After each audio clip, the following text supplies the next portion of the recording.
Hello my friends and welcome to Yu-Gi-Oh! Master My Deck Solo Mode Part 30 of this series. So, this is a pretty interesting deck today.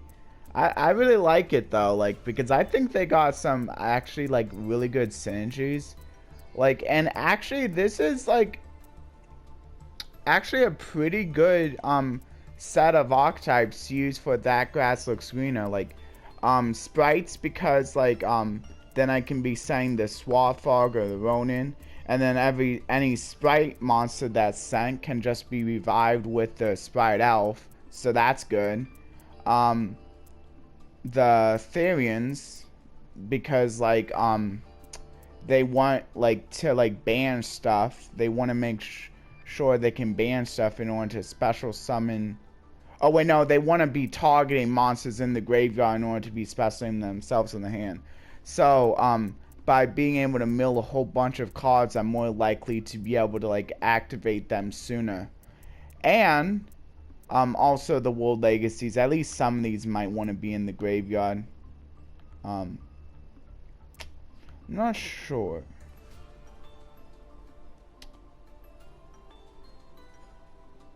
Okay, I'm not sure if either of those really need to be on the graveyard, but, I mean, the Springan's also really good in the graveyard because a lot of them have, graveyard effects, or at least a few of them do. This one has graveyard effect. This one has, I mean, of course they can, all attach, themselves to an exceed from the graveyard. So, filling my graveyard up with them make sure I'm able to have more material to attach to my exceeds. And a few of them have graveyard effects too, besides just attaching. Oh yeah, and this one even works really well with grass because it's gonna be sent, because if I send it from the deck to the graveyard with grass, I get to activate its effect. And as long as there's at least one of the Springans, which should be pretty easy, I can just special summon it. So it's not bad. Yeah, so there you go. And then I think this one also has a graveyard. No, not really. The attached one again. But even then, not too bad.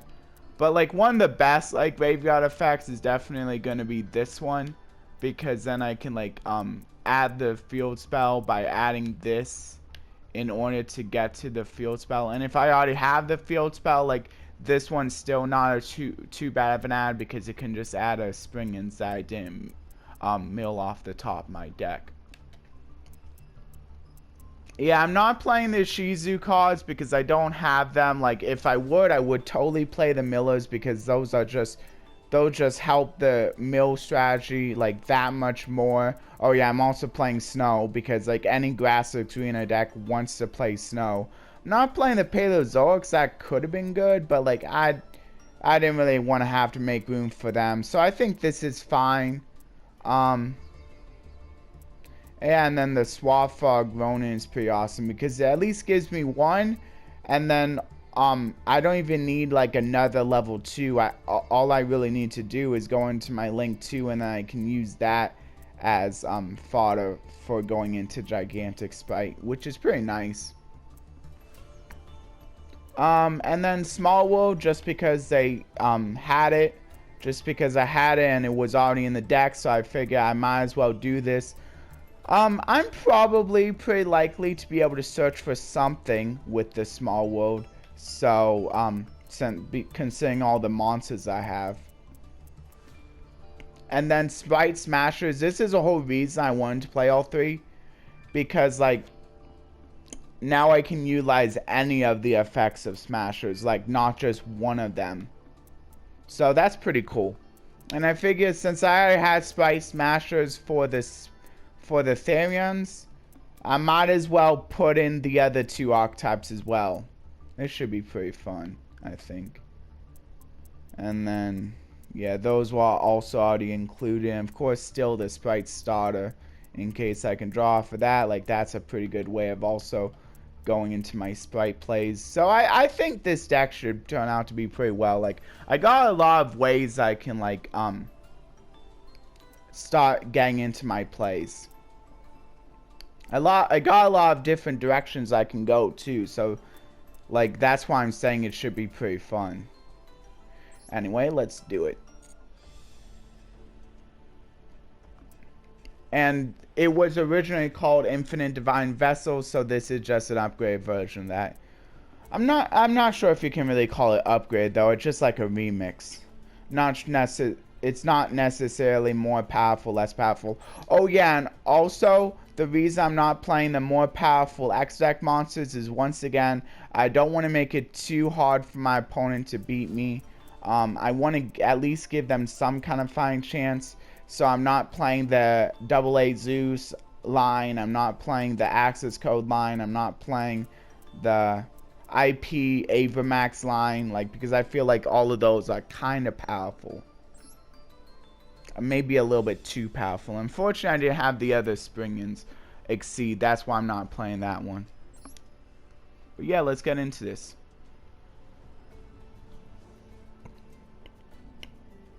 And as always, if I have time, I can go into some other stuff, like a pack opening. I'm not sure if there's much else I would really need to go into besides that.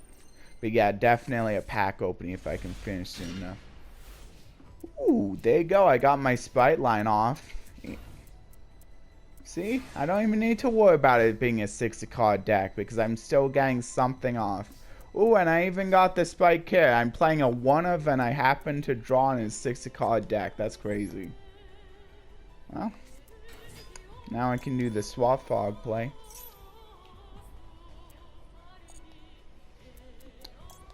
Send the Ronin. Special the blue.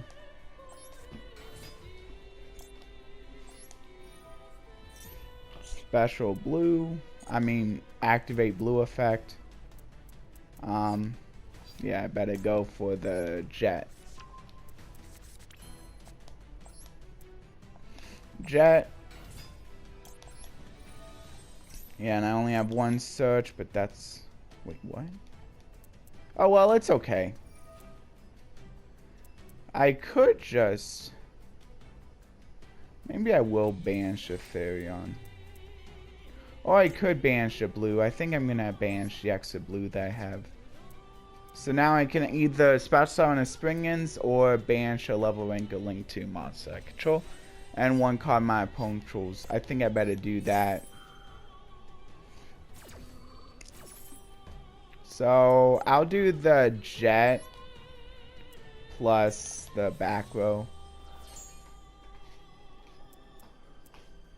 Oh yeah, I did have... Okay, so I also have starter. But I think I'm gonna do the Sprite Smashers.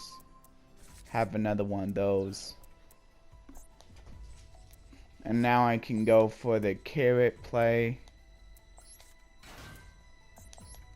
So now I can go for the gigantic Sprite.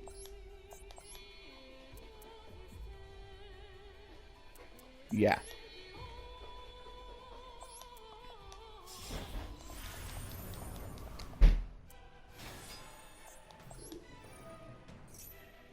Another thing I could have put in was Nimble Angler Beaver package, since if Angler sent to the graveyard and I still have Beavers in my deck after that, then I could like special summon 2 Beavers like when I activated the Grasshook Screener. But I mean, like, it probably would have also been pretty likely that I would have just been like milling a few of my Beavers, so it's not as good.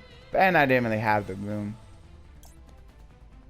So I'll go for the red here. For Monster Negate 2.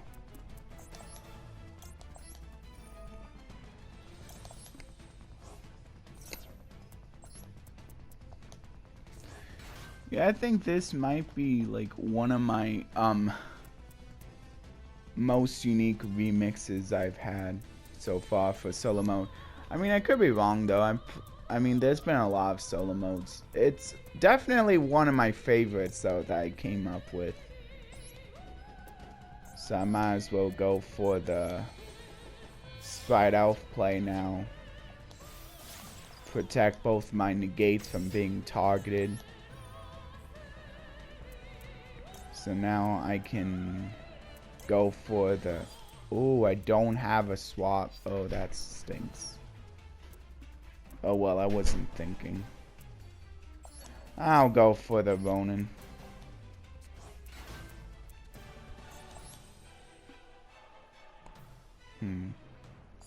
I could go for Mannequin Cat, but I don't think so. This should be fine. Hopefully I can run this over. And I can't. That's okay, though.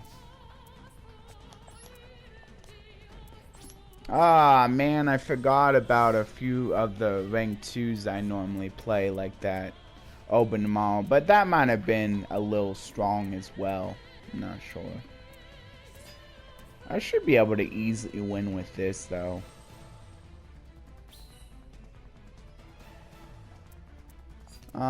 What does that do? And targeted Gemini. I'm just gonna go for the blue.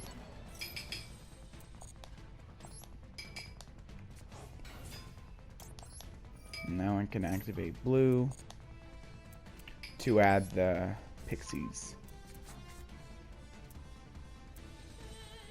Yeah, and the reason I came up with the grass looks greener because as I was like pulling all of these archetypes together, I was like, man, I'm running out of room fast. And so I was thinking like, you know what? Let's just go with grass looks greener then. I can't be bothered with trying to get this into a 40 card deck. I think it's actually better this way anyway. Another double summon? Wow.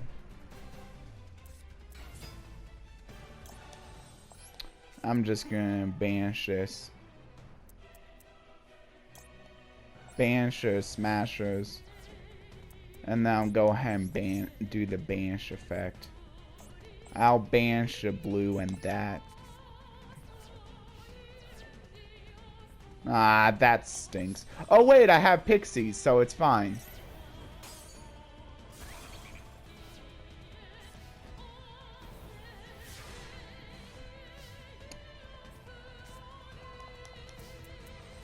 Oh yeah, and another reason why these like work is because it just gives me more typings in my graveyard. Like, I mean, because like a few of the spring-ins are warriors, and I mean I have aquas with the frogs. So yeah, it also works pretty well because of that. I might as well go for the spring-ins watch here to add the Great Sand Sea. And now I can activate the Great Sand Sea to show off my... Oh wait, I can't. I need a spring-ins in my hand, I think. Oh well. Might as well go with the Sprite Elf here. I guess I'll go for pixies.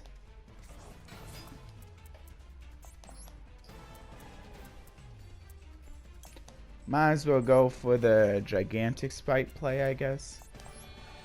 And also this will put him at 32 since I'm using a link. Okay.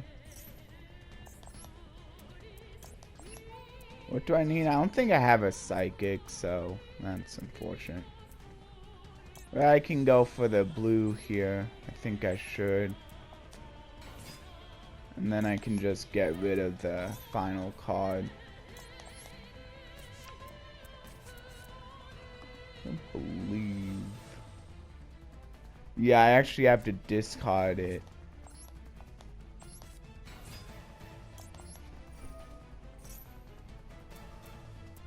I mean, technically I could go for smashers. Just to not do the... Actually, no, I think I might have some... No, I definitely have a fire in my deck. Yes, I might as well use that.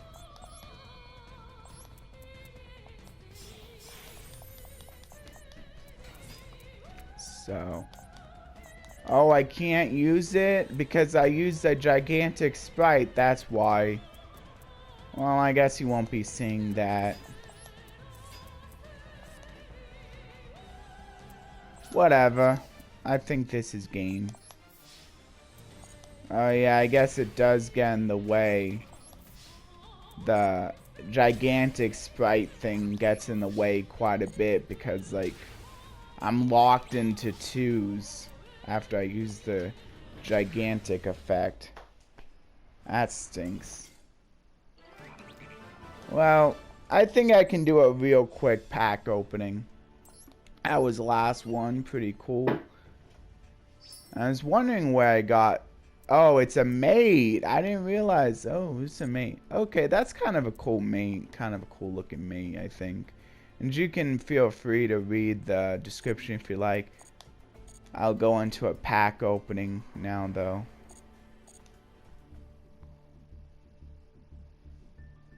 Oh, but before I do, if you enjoyed the duel, I would like to thank all of you who stayed for the duel. Um, I'll just say it now so that, like, whoever doesn't want to stay for the pack opening can still hear it. Please like, share, and subscribe, and consider ringing that notification bell either for regular content, otherwise known as the content that you enjoy the most, by selecting the bell and selecting personalized, or if you'd like to really help me out, you can click on the bell and select all to be notified of all my content. And now I'll go into the pack opening. Oh yeah, also thank you everyone who did stay for the duel.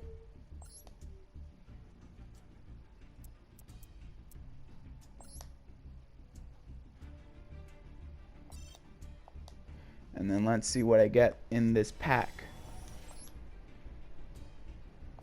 Ooh, Demise of the Land. That's actually pretty good. Like, this can definitely come in handy. It's another field spell thing. And I only had one of those. So, like, this is actually nice. Like, this can definitely come in handy since, like, it's another way of getting you a field spell. If you really need ways of searching for your field spell. It may be a little bit hard to activate, but it's also another way of being able to, like, get it out on your opponent's turn. Like, if there's a field spell, if like there's like a field spell you want to bring out on your opponent's turn specifically, especially, can be good for that as well. And then here's some of the other cards: Stone Statue of the Aztecs. This was like with those there's that old rock deck where, like, they were like all about like inflicting double bow damage to get your opponent to just like basically kill themselves, or like lower their own life points to 0 rather, is a more tame way of putting it. Pretty interesting deck, but it unfortunately never took off. Maybe they'll try it again eventually, because, like, that does seem like a pretty interesting deck, and that's like, this is probably one of the worst cards in Yu-Gi-Oh history. I don't think this ever really took off, which is just like the name. That is actually quite unfortunate, because this also seems like a pretty interesting card too. Anyway, I think you all know I'm gonna definitely give it up to Demise of the Land. It's also really cool that I got a holo. Another way of, like, being able to search for field spells can come in handy, and it's an SR, so it's not like it's that easy to come by. So potentially saves me from having to use SRCP if I ever need it. Now it's one less copy I need to get for getting to a playset. Okay. And thank you all who stayed for the pack opening. And if you would like to see the this on a full scale, this, like, I'll put the thank yous in the description, so you can see all of what I'm thanking people for on in a nice easy place to look, as well as the verse in the description. And I'll be putting the Bible verse discussion in a pinned comment, also for easy access, and so that it doesn't get I mean, like, it's good practice for when maybe I start getting a whole bunch of comments, so that it doesn't get buried in there. Right now it may not like seem like it really makes that much of a difference, but maybe one day this will just be good practice for when I eventually do start getting more comments. Just make sure that's always on top. And that'll do it for today's episode. Bye.